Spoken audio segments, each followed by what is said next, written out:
Good morning. This is retired Pastor Karl Schmidt from Calvary Lutheran Church, Little Lutheran Church in Amherst, New York. We welcome you this morning. This happens to be, where we are, March 15th of 2026, the fourth Sunday in Lent. So we're more than halfway through.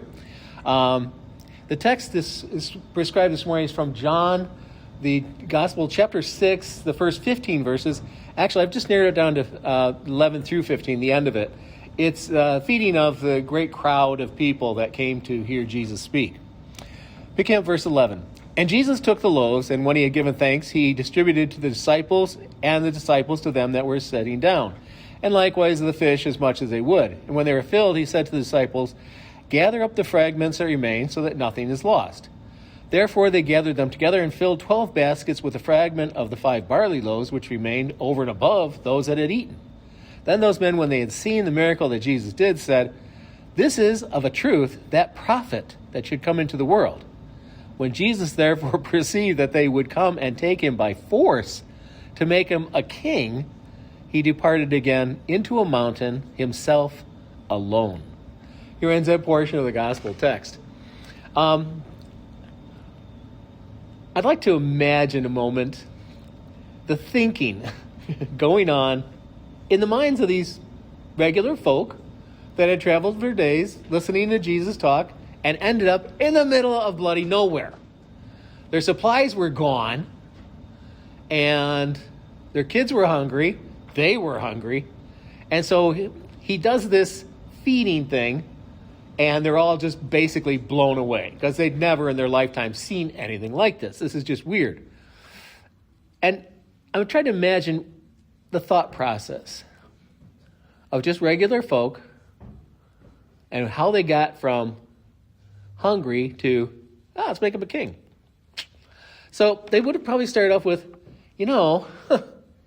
we've been under the hand of the Romans way too long. We've gone 400 years. 400 years. This is longer than the United States has even existed, okay? If you can picture that, a little bit of a time frame here. I mean, 250 years? 400 years is a lot longer. We're talking all the way back to, 1600s? Time of, Indians. We didn't own anything. There were no Americans, so to speak, at all. And so it had been that long since the Jews had a nation of their own. Sure, they were given money by foreign kings to go back to reopen Jerusalem. It wasn't that much to begin with, and they didn't really do a good job.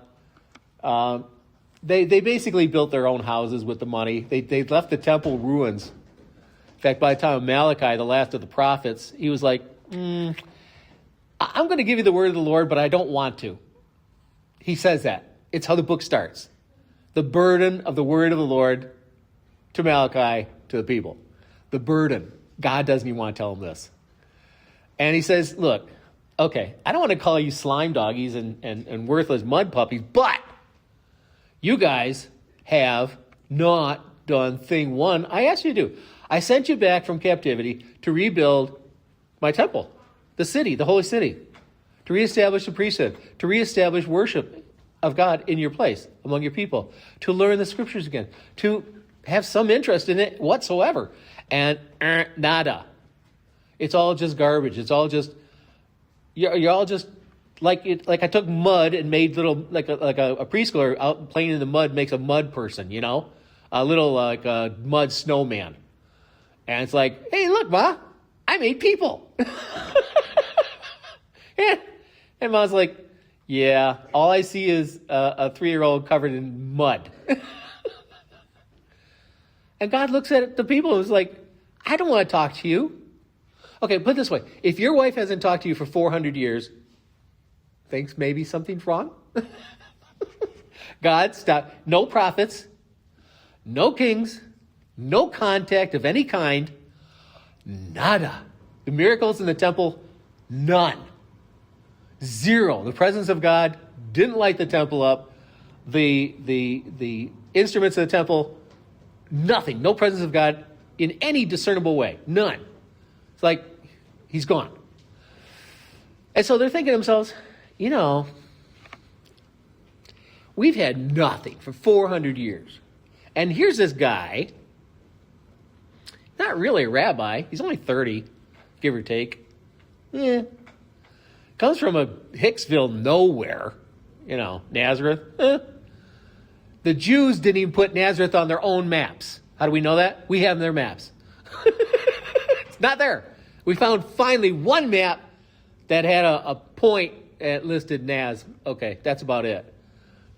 I'm not saying they were ashamed of the place, but yeah, they were like, yeah, this is like Northwest Auto. I don't know if there is a Northwest Auto, but if there ever was, you're never going to find it on a map. So the people are like, we haven't heard hide nor hair from God in any memory. Maybe he's back. And if he's back, remember the last time he was here? We kicked tail. Everybody's tail. Well, not really. They haven't had their own country for 400 years, and they were currently under the, reign of the Romans. But earlier, let's say David time, they'd done pretty good, for a little while, except when the Philistines or all the ites were kicking their butts all around the desert, which happened frequently. But occasionally they did okay. They're thinking, if God's back, never thinking that they're the ones who left, maybe we could rope him into sticking around. I mean, this guy comes out of nowhere. He's a nobody. We're going to have to grab him, tie him up or something. We can't let him leave. I mean, he's a free meal ticket, right? We had no food. Nobody had any food. There's no stores. Obviously, they didn't buy any of this. And they got food. So if you can do that, let's make him Basileus. Let's make him the king, our ruler. That's what a Basileus is. There's no religious meaning to it at all. This is just a secular term. It's like Peter sometimes called Jesus boss, epistata.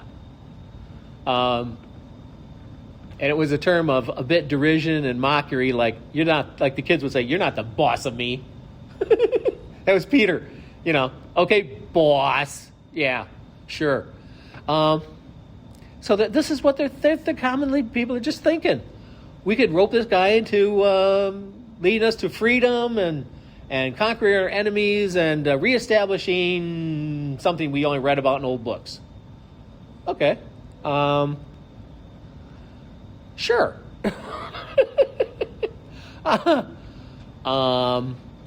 Yeah. Now, let me run this by you. There's this guy. He raises the dead. He heals the sick. Gives sight to the blind, and miraculously makes food appear out of a kid's lunchbox, enough to feed thousands of people. Now, I don't know about you, but I know who not to step up to and punch in the nose. This would be someone who's 6'5", weighs 400 pounds, and is a lineman for the Buffalo Bills. I'm thinking Bruce Schmidt. Or that guy they used to call the refrigerator. I don't know if he was over 400 pounds, but apparently you did not want him falling on you. It'd be about the same as having a refrigerator fall on you. So these are people you just leave alone. It's like you just step out of the way and let them pass. And so it would be if this guy seems to be somewhat godly or godlike. What's the stupidest thing you could do? Throw a rope around him? I don't know. At what point does the word stupid enter your thinking? I mean, no, you shouldn't do that, maybe? There used to be a Jim Croce song, remember that? Don't mess around with Jim. Okay, I don't, it just shows my age, basically. But there's just some things you just don't do. This obviously, to my thinking, would be one of them. I can't imagine the guy who came up with this idea. Yeah, he heals the sick, raises the dead, gives sight to the blind, walks on water, makes wine out of water, and feeds thousands of us from a kid's lunchbox. Let's grab him. This moron should have been just thrown off the cliff. Okay, he's an idiot.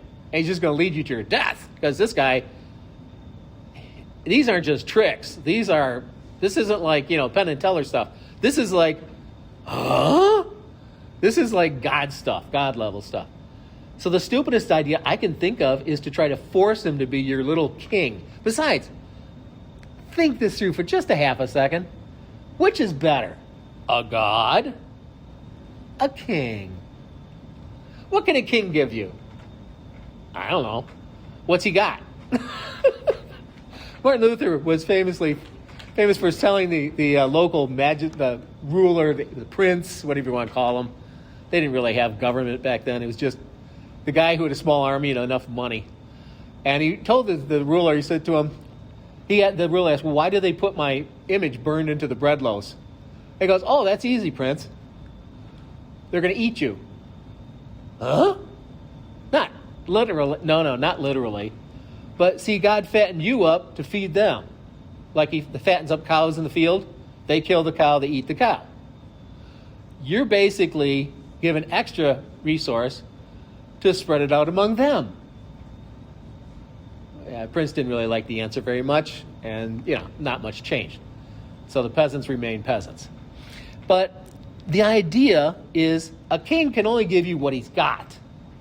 And usually it runs out, Unless you see one of these kings sitting on a pile of diamonds and he takes a bucket every year and gives it to the poor. That would be nice. But no, we don't see that. So, what can a king give you? Not much. Every time I hear this phrase, making America great again, I always think to myself, I'm 67. When exactly was America great? It was never great in those 67 years. I mean, I remember I grew up in Detroit, and I remember when black people were not supposed to use that drinking fountain there down by the bus stop because it said whites only. They had to sit in the back of the buses. Yeah. Women really couldn't complain about their lot because otherwise they might get, roughed up by their husbands, and don't bother calling the police because they weren't going to do anything about it. It was just, and kids, we all got beat normally. Today it'd be, child abuse. Back then it was just, you're late for dinner. Whack! I'll try to be on time next time. It was garbage America. It was a terrible place. And before that, before I was born, women 50% of the population could not have a bank account. Couldn't even go into a bank. Could not write a check. Could not own property. Could not vote. Could not do anything. Barefoot, pregnant, and in the kitchen. Oh, that's a great America. No, it wasn't. It was trash. And before that, you had poverty, illness, and death. Rampant. Ignorance. Wildly rampant. Some rich guy went around the country starting and building and establishing libraries. Before that, ignorance was just a thing. A thing. And so he built libraries. Why? So that in rural places, the kids had somewhere to go and get a book. Because a lot of farmers didn't believe in it. They got the Bible. That should be enough. Well, they do have to learn math, science, astronomy, They got the Bible. That's good enough. That was how they thought. No, America just never had a great time. Ever. Never. Not once. And before that, you could shoot Indians from a train. Not just buffalo, but you could shoot Indians. Why? You get money. Because they're not really people. Yeah. And then later they say, well, let's put them on reservations. That's humane. Let's find the dirtiest little piece of land we could think of that nobody wants. That you can't farm, no animals live there. Let's give it to the Indians. That seems fair. And let's treat them like cattle. That's America. Wake up. Wake up. It was just a land of hypocrisy, stupidity, cruelty, ignorance, It's never been great. If anything, we were doing better than ever before. Not anymore. It's all garbage now. So, this is what these idiots wanted to do with Jesus. So what can a king give you? Not much. And then he gets old and sick and senile and stumps around in his own stink. That's a king. That's all kings. Doesn't matter, King of England. See that guy where he was? He's just like, what, did he get a car accident? They took away his car? I want to drive again. No, you're senile. You can't drive, and you can't see anyways. No driving for you. I thought that was funny. Anyways, what can a God give you? Well, that goes two ways. One, does he like you or does he hate you? If he hates you, this is easy. Zap. Done. Next. Zap. Done. Next. That's if he doesn't like you.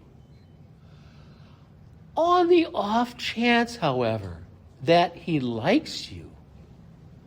Now, I mean, not just likes you, but decides to fix all the nonsense that's gone wrong.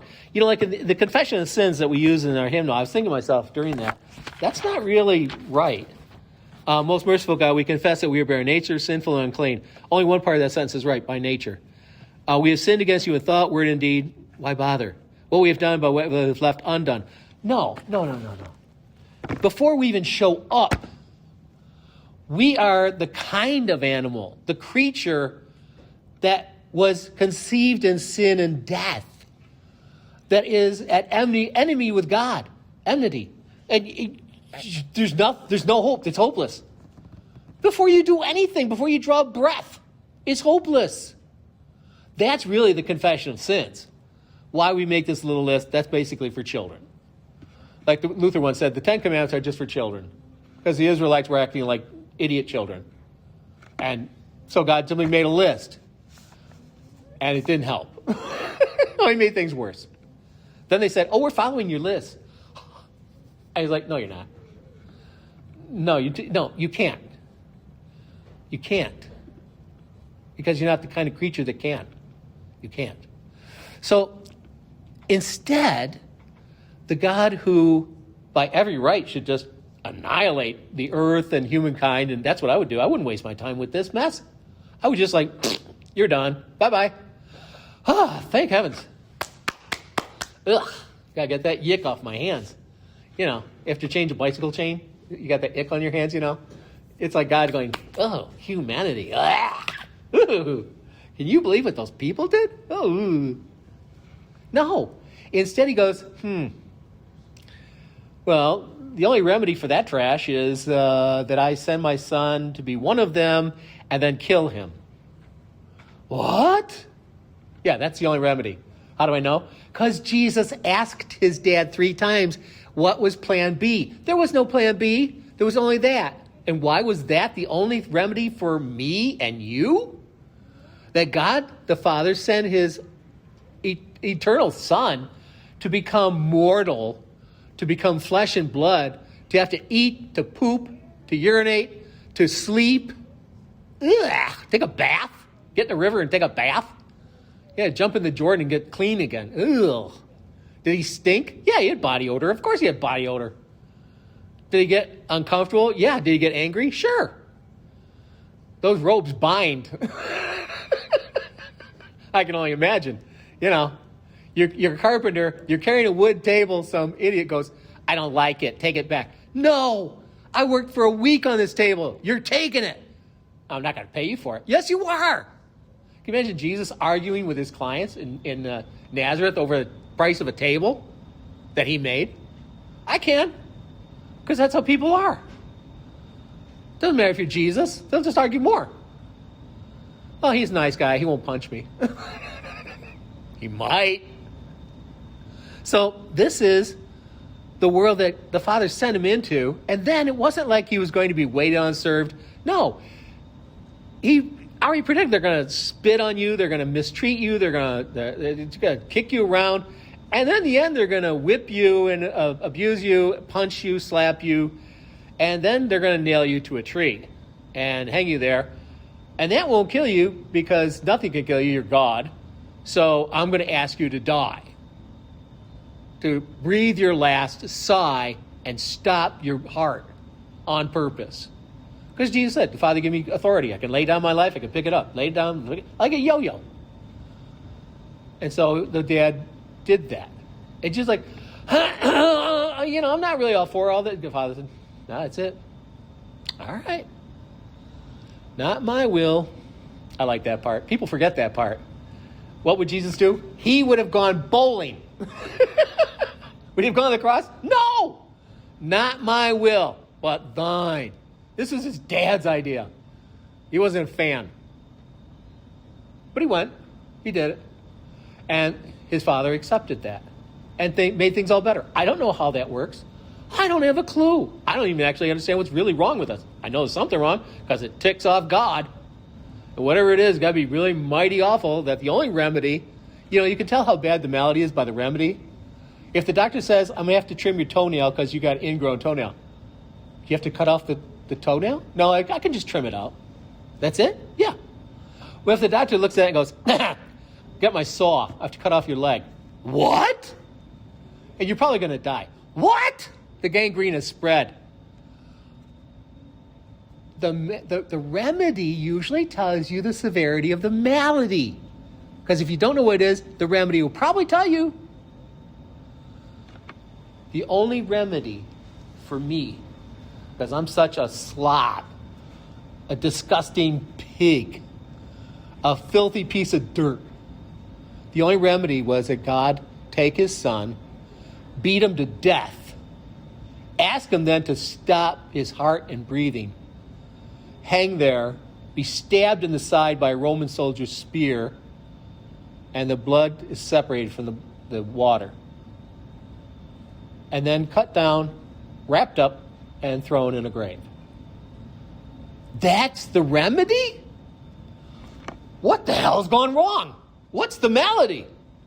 For everyone who tells me I know what sin is, I think to myself, you're an idiot. You can't possibly know.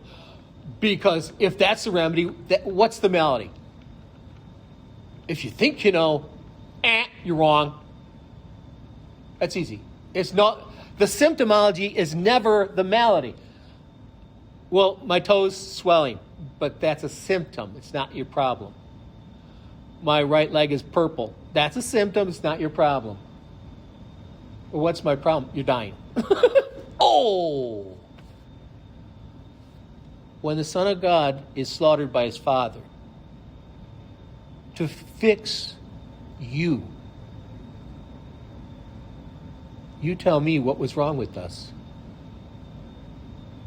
Just tell me. I'd love to hear it from theologians, from anyone. I've never in my life heard that answer yet. I doubt I'll hear it till I get to heaven. And then I go, oh, crud.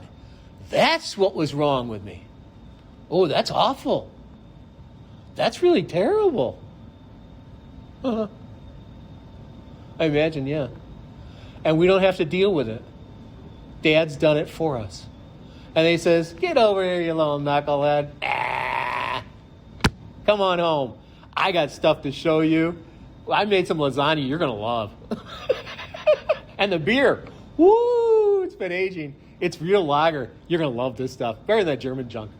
This is the real deal. Hops I grew myself. Wow. You think Jesus made good wine? He did. But can you imagine the beer? Anyways, so that's the deal. That's it. That's religion. That's the only message the church has. We don't have anything else.